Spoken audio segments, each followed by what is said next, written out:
My fellow Singaporeans, I'm standing here at the Symphony Lake in the Botanic Gardens. This is a favorite spot for many of us. It's not quite as busy now because of the heightened alert, but it's still very popular. Our battle against COVID-19 has seen many ups and downs. COVID-19 is formidable. Globally, it has taken millions of lives, sickened hundreds of millions of people, and disrupted countless jobs and businesses. In Singapore, each time we think we're getting it under control, it has surprised us. Recently, we discovered a major cluster of cases at Jurong Fishery Port. The virus spread from there to wet markets all over Singapore. This put our unvaccinated elderly at risk. We had to tighten up again to slow down transmission, protect our seniors, and buy time to vaccinate more people. Many Singaporeans were disappointed at this turn of events. It felt like a setback after all the progress we had made. But our goal was always to protect both lives and livelihoods. We've tried to strike this difficult balance through a combination of public health measures, social discipline, and financial support for families, workers, and businesses. We also depended on the heroic efforts of our healthcare workers and those supporting them. There are certainly areas where we could have done better, but ultimately, we've kept everyone in Singapore, including migrant workers, safe. Thankfully, very few lives have been lost to COVID-19. Today, we are vaccinating 1% of our population daily. More than 2/3 of our residents are fully vaccinated. Among our elderly, more than 85% have received at least one dose. A higher proportion of our population is now better protected. We are in a more resilient position. We can now look forward to a careful, step-by-step reopening of our economy. This is how we can move into the new normal. Meanwhile, the fight against COVID-19 has taken a toll on all of us. Now, more than ever, we need to watch out for one another, for signs of fatigue, distress, or anguish among our friends and family. We should have the courage to ask for help ourselves if we need it. Singaporeans have worked together, looked out for others, and relied on one another throughout this crisis. Our social cohesion has held, but we cannot take this for granted. COVID-19 has strained fault lines in our society and brought up difficult issues that we need to deal with. Let me touch on 3 of these issues. First, we must support our lower wage workers.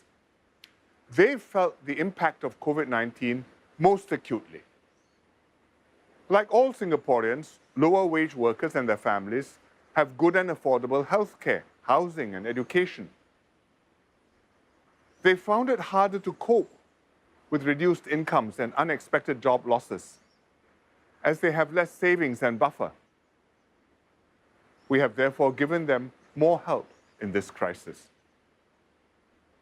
In the longer term, we will see an increasingly skills-based economy. Our lower wage workers will need more sustained support. A tripartite work group has been developing proposals to improve their lives and prospects. These will build on workfare and the progressive wage model to boost their incomes and create new opportunities for upskilling and job progression. Real progress for lower wage workers is an essential part of inclusive growth. In Singapore, no matter where you start in life, we want to make sure you and your children will have every chance to improve yourselves and move ahead. Second, we must address Singaporeans' anxieties over foreign work pass holders. Work pass holders help expand our economy and create more opportunities for us. When we complement our own workforce with skills from around the world, more companies will invest here, and this then creates more jobs for Singaporeans. This is a virtuous cycle. Singaporeans understand this, that we need to welcome talent and expertise that our economy needs. However, when the number of work pass holders is large, our people naturally become worried about competition for jobs. The uncertainties of COVID-19 have worsened these anxieties. Work pass holders reinforce the team, but may also compete directly with their local colleagues. Sometimes the locals feel unfairly treated, for instance, when they miss out on being hired or promoted. Outside work, from time to time, there are also social frictions, because some work pass holders and their families have not fully adapted to our social norms, nor fully integrated into our society. I understand these anxieties and problems. The government is addressing them. We have to adjust our policies to manage the quality, numbers, and concentrations of foreigners in Singapore. If we do this well, we can continue to welcome foreign workers and new immigrants, as we must. Turning inwards is against our fundamental interests. It would damage Singapore's standing as a global and regional hub. It would cost us jobs and opportunities. Most importantly, it goes against our values of openness and of being accepting of others who are different from us. We uphold these values because they have anchored us and helped us progress over the years as a nation. Third, we must manage issues of race and religion carefully. We pride ourselves on being a uniquely harmonious, multiracial society. But maintaining social harmony takes unremitting work. Our social norms evolve with each successive generation, shaped by different life experiences and aspirations. These norms are also influenced by external trends because we are so open and connected to the rest of the world. Therefore, with every new generation, our racial harmony needs to be refreshed, reaffirmed, and reinforced. Recently, several racist incidents have gained wide publicity, amplified by social media. Such incidents are worrying, but they are not the norm. Many more happy interracial interactions happen every day, but these seldom go viral. The negative incidents do not mean that our approach is failing. However, they illustrate how issues of race and religion will always be highly emotive and can easily divide us. Therefore, such issues will always need close attention. It is helpful to air and acknowledge these sensitive issues. We need to do this candidly and respectfully. It took several generations of sustained effort to bring our races and religions together and grow the common space that we now share. This harmony did not result from every group stridently insisting on its identity and rights. It was the fruit of mutual understanding and compromise by all parties, the majority as well as the minorities. We must not lightly give up this hard-won and delicate balance. As our society evolves, we have to continually adjust this balance to maintain our social harmony.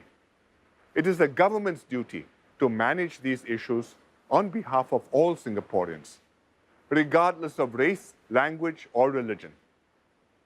To do this, we will need your cooperation, support, and trust. All these stresses and strains that we have been facing are not unique to Singapore. Many other countries are struggling with far deeper divisions. Nor are the issues completely new to us. When Singapore became self-governing in 1959, different racial groups lived separately, attended different schools in different languages, and worked in different types of jobs and businesses. To help everyone appreciate one another's cultures and practices, the newly elected PAP government organized a series of multicultural concerts. They were called the Aneka Ragam Rakyat, or People's Variety Concerts.